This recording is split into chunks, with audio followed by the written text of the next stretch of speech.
Hello dear future doctors. मुझे पता है आप लोगों को फिजिक्स डिफिकल्ट लगता है। फिजिक्स डिफिकल्ट इसलिए लगता है क्योंकि आप फिजिक्स के कंसेप्ट को समझते नहीं हैं और फिजिक्स के कंसेप्ट को इंटर रिलेट नहीं कर पाते। दैट्स वाई आपको बहुत ज़्यादा डिफिकल्ट लगता है और आप उसमें फार्मूला में उलझे रहते हैं। फॉर एग्जाम्पल अगर इलेक्ट्रोस्टैटिक्स की बात करते हैं तो उसमें बहुत सारे हैं, फ्लक्स है, फोर्स है, कूलम्बिक फोर्स है, फील्ड, पोटेंशियल, कैपेसिटर, पता नहीं और क्या क्या चीज़ें हैं। तो उसमें आपको प्रॉब्लम ये होती है कि फोर्स समझे तो फील्ड गायब, फील्ड समझ लिया पोटेंशियल नहीं, वो सब समझ गया तो कैपेसिटेंस में कंफ्यूज है, कैपेसिटेंस आ गया तो इलेक्ट्रोस्टैटिक पोटेंशियल में कंफ्यूज है ना। तो इसमें केवल आपको प्रॉब्लम्स यहाँ पर आती है कि आप इसको इंटर रिलेट नहीं कर पाते हैं। हम अपने जो क्लासेस यहाँ स्टार्ट कर रहे हैं आकाश ट्यूटोरियल गौरव नगर इस्लामपुर में, इसमें आपको इजीएस्ट वे में इजीएस्ट आपको समझाएंगे और प्रयास करेंगे कि वो आपको आसानी से समझने में आसानी हो जाए। जैसे जैसे फॉर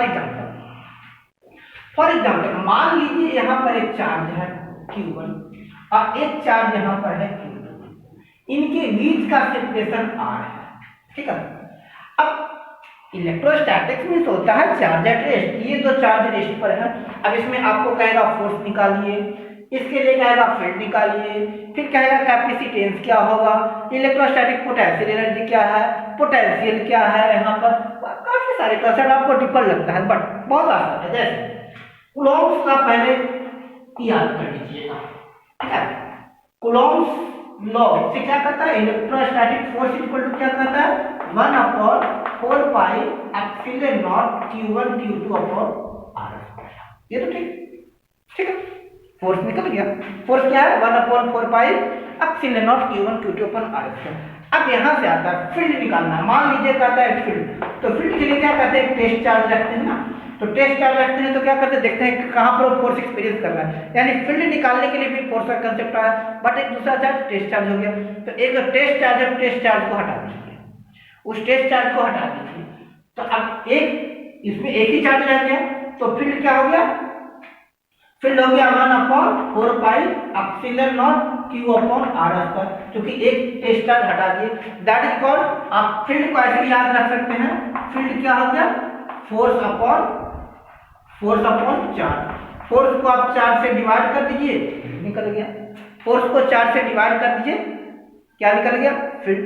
अब जो फील्ड निकला, फील्ड को आप डिस्टेंस से मल्टीप्लाई कर दीजिए, फील्ड को डिस्टेंस से मल्टीप्लाई कर दीजिए, क्या निकल गया पोटेंशियल। फील्ड को डिस्टेंस से मल्टीप्लाई कर दीजिए, क्या निकल गया पोटेंशियल। कीजिए तो फील्ड क्या था, फील्ड क्या है 1/4 pi epsilon not Q upon R। इसको क्या कर दीजिए, डिस्टेंस से मल्टीप्लाई कर दीजिए यानी R से, तो R से R कैंसिल, यानी क्या हो गया 1/4 pi epsilon not Q upon R। देखिए किसका पोटेंशियल का फार्मूला आ गया। अब ऐसे याद रखिएगा, work done on moving charge from one point two another point of an electric field is called potential. ठीक है, वो याद करने के लिए। बट जब नीट और अदर एग्जाम्स की बात आती है तो उसमें कंसेप्ट आपको ज्यादा समझ में आएगा। उसमें आपको ये नहीं पूछेगा कि पोटेंशियल की परिभाषा लिखिए, बस आप पोटेंशियल कैसे निकालिएगा। तो पोटेंशियल के लिए क्या कीजिए, फील्ड को डिस्टेंस से मल्टीप्लाई कर दीजिए। फील्ड कैसे निकालेंगे, फोर्स को चार्ज से मल्टीप्लाई डिवाइड कर देंगे, तो क्या निकल गई। अब कहता है कैपेसिटेंस कैसे निकालेंगे, कैपेसिटेंस कैसे निकालेंगे, तो कैपेसिटेंस कैसे निकालेंगे, तो कैपेसिटेंस निकालने के लिए चार्ज को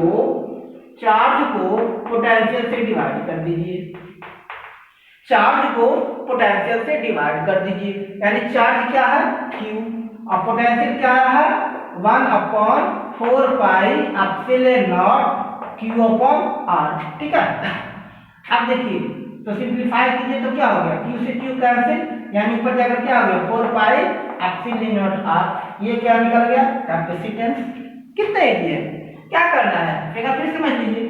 फोर्स, ठीक है, कूलॉम्स लॉ से फोर्स निकल गया Q1 Q2 अपॉन R।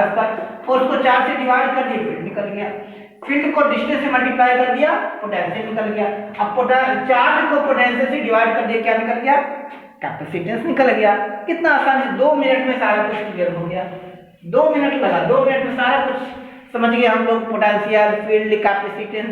अब अगर इलेक्ट्रोस्टैटिक पोटेंशियल एनर्जी की बात करते हैं electrostatic potential energy, electrostatic potential energy. तो इलेक्ट्रोस्टैटिक पोटेंशियल एनर्जी निकालने के लिए क्या कर दीजिए, तो फोर्स को डिस्प्लेसमेंट में डिवाइड कर दीजिए, force divided by displacement,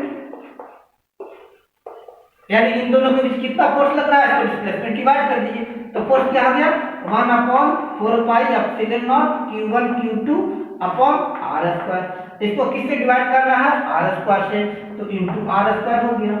that is क्या हो गया 1/4 pi epsilon not q1 q2 upon r3। अब ये फार्मूला याद करना मुश्किल होगा, लेकिन जब आप रिलेट कर लेते हैं इलेक्ट्रोस्टैटिक पोटेंशियल एनर्जी क्या है तो फोर्स अपॉन डिस्प्लेसमेंट। इस तरह से काफी सारे इंटरेस्टिंग फैक्ट्स और पॉइंट्स लाऊंगा सो दैट फिजिक्स आपको इंटरेस्टिंग लगे, रुचिकर लगे। और खासकर नीट के बच्चों की बीमारी होती है कि फिजिक्स में उनको बहुत ज्यादा डर लगता है। तो अगर आपको फिजिकोफोबिया हो गया है, फिजिक्स से डर लग रहा है, तो हमारे पास आइए, श्योर एंड सर्टेन हम आपको डर को दूर